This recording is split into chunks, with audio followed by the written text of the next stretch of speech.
All of us have seen those lists of Freemasons who were presidents of the United States. Altogether now, let's name them. There are 14.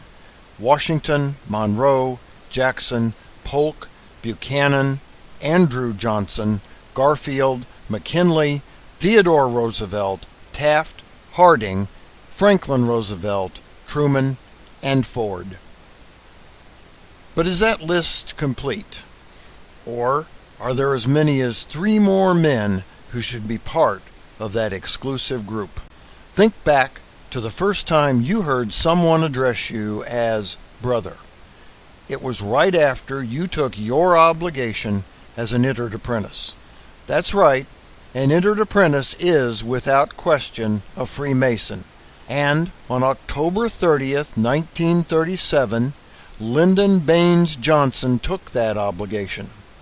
Even as an entered apprentice, LBJ was a Freemason and belongs on the list. Then there is the mostly overlooked case of the man who, on February 11th, 1795, received a letter from John Francis Mercer, Governor of Maryland, who said, "I have had no opportunity of congratulating you before on your becoming a Freemason, a very ancient and honorable fraternity." He sent it to the man who would become the 4th President of the United States, James Madison. Not only that, but John Dove, an early Grand Secretary of the Grand Lodge of Virginia, said Madison was one of the original founders of Hiram Lodge 59 in 1800 and became a charter member. William R. Denslow, in his iconic book 10,000 Famous Freemasons, also suggests Madison was a member of that lodge. Unfortunately, the lodge became dormant in 1814 and its records were lost. Perhaps most telling, however, were the attacks made on Madison during the anti-Masonic period. It's safe to conclude just about the only thing not confirmed about the Masonic status of James Madison, most likely brother James Madison, is the name of his original lodge.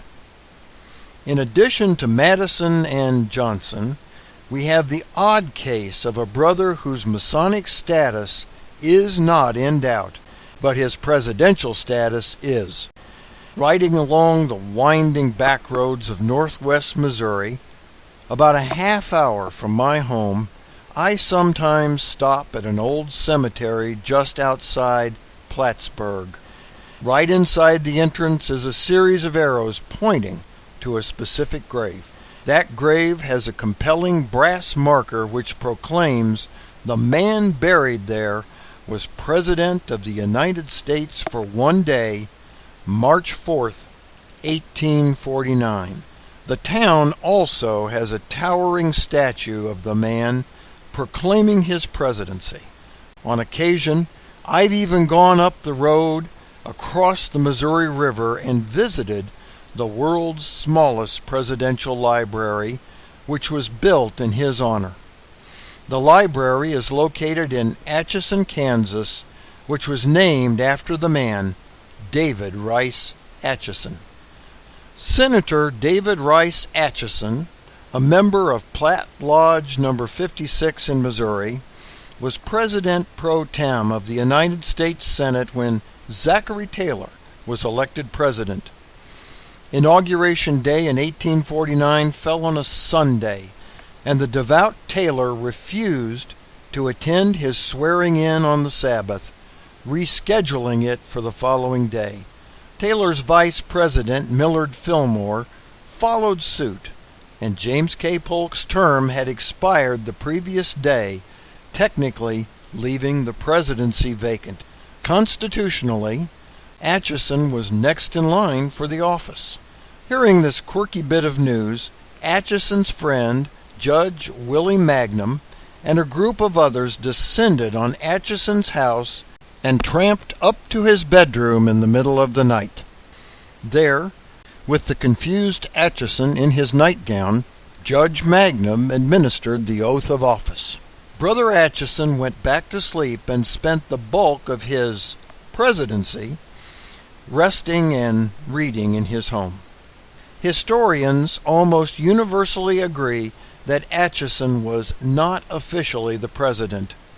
It is also true, however, that neither the outgoing President James K. Polk nor Taylor were president on March 4th. Duly inaugurated, who better than Brother Atchison to fill the gap? If you're not willing to agree that he was at least ex officio president, just don't mention it around Atchison, Kansas, or Plattsburgh, Missouri. So there you have it. Depending on your acceptance of historical facts, suppositions, and a little truth-stretching, perhaps our lists of Masonic presidents should include 17 names, with maybe an asterisk beside those of Lyndon Johnson, James Madison, and David Rice Atchison. For the Whence Came You podcast, I'm Steve Harrison with the Masonic Minute.